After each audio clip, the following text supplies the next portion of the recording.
Welcome back, everybody, to the program. I just wanted to make a quick video for you guys and let you know that, I'm still doing things here, working hard.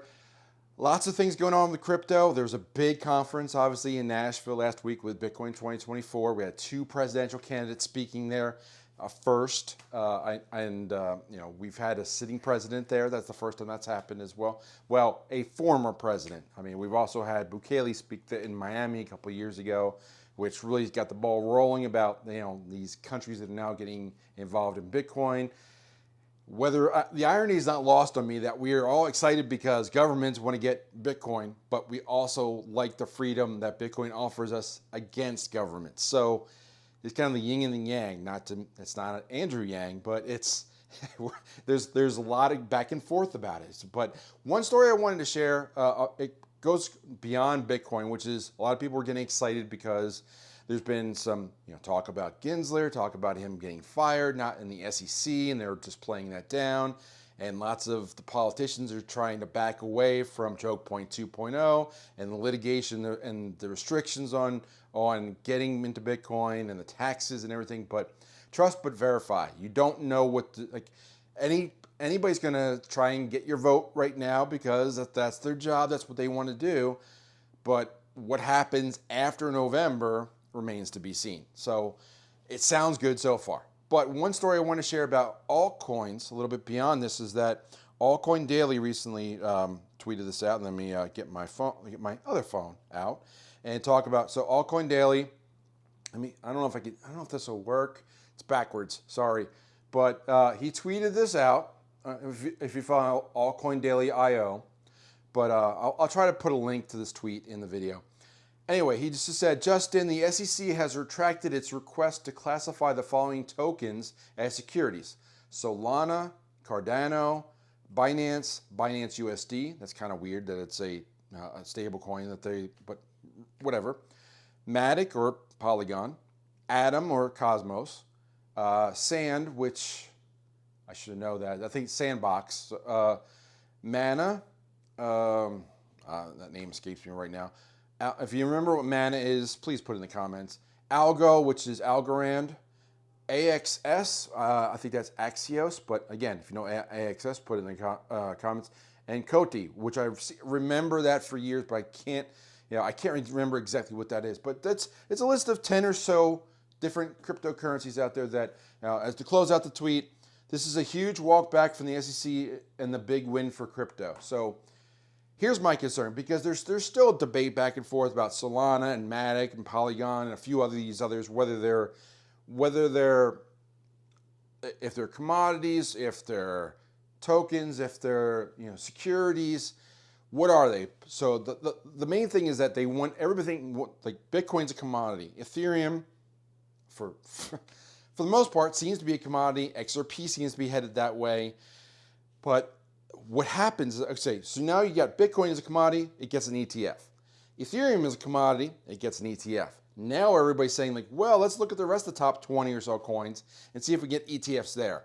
Let me point out the danger to this. Okay, so the danger of an ETF for anything but Bitcoin or anything but a proof of work token, and Ethereum is no longer proof of work. Ethereum in 2018, when they started looking at it, was proof of work, but they migrated to proof of stake.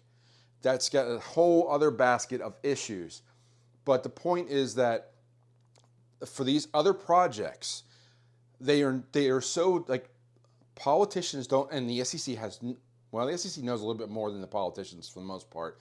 But in general, bureaucrats don't know the difference between one cryptocurrency than another. They know that Bitcoin is the big boy in town, and that's like the Kleenex to the Xerox of the whole brand. They get that.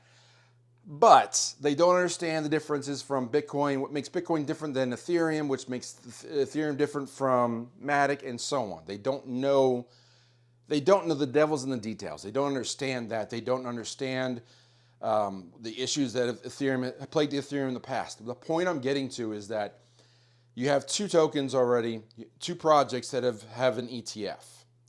In my mind, that's one too many.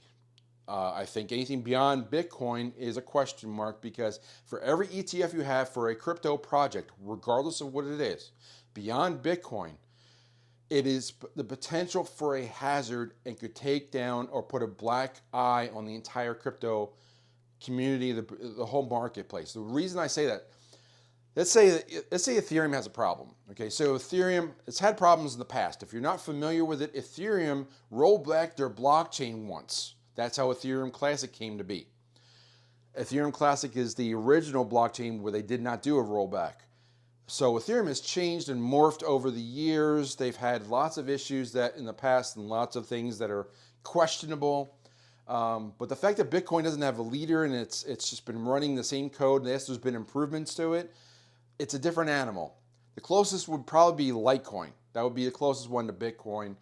Maybe you could make an argument for, say, probably not Doge. I don't think that's right. But Litecoin is the most similar to Bitcoin. Digibyte would probably be a near second, but a distant second to Litecoin being the first one to right behind what Bitcoin is emblematic. Litecoin is most similar to Bitcoin. So I can see an ETF for Litecoin. They're not talking about that one at all. They should be, but it's not in the top 20 right now. Everybody's got, they're romanticizing the big projects, the XRPs, the Matics, the Cardanos, the Binance things. So if Binance, all right, let's just pick one, okay? And I'm not saying any of these are going to happen, but let's say Binance, BNB, the Binance token behind a project that's had issues in the United States, all right? The Binance USA is different than Binance the rest of the world. But let's say Binance has a problem. Binance has something that they do. CZ's already gone from there, but Binance has a problem, and for whatever reason, the Binance chain experiences an issue, and they have to intervene in it, or there's a bug. I don't say it's like an FTX issue, but I'm just saying that we've had other chains have issues and problems, and they just tank. Okay, they just tank.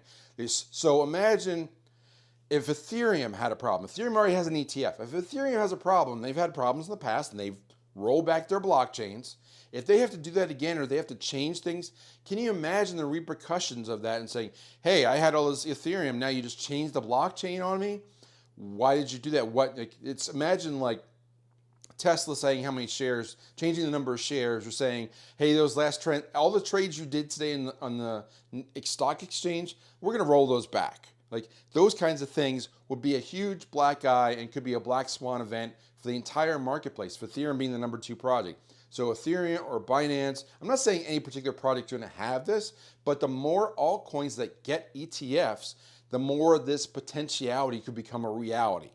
And the last thing you want is any crypto project to create a black eye for the space that most people don't understand, because if Solana, turns off the network again and they have an ETF, or Ethereum has a problem and the ETF has an issue as a result, those without experience in crypto are going to be like, well, why would I be in Bitcoin? Why would I be in these other ETFs? All of them seem like they would immediately throw a whole blanket over and say, this is all shady, I don't want any part of it. So just, you need to be careful of that, what you wish for, by asking for all these ETFs to be set, or all these ETFs to be created for all these different projects. It could be an issue, or just a black swan event, or an issue that could happen in the near future. So I'm personally pleased that there's only 2 ETFs now. I'm still a little leery of the Ethereum ETF. It's yet to be seen how that plays out. It's brand new. So walk before we run for the crypto industry.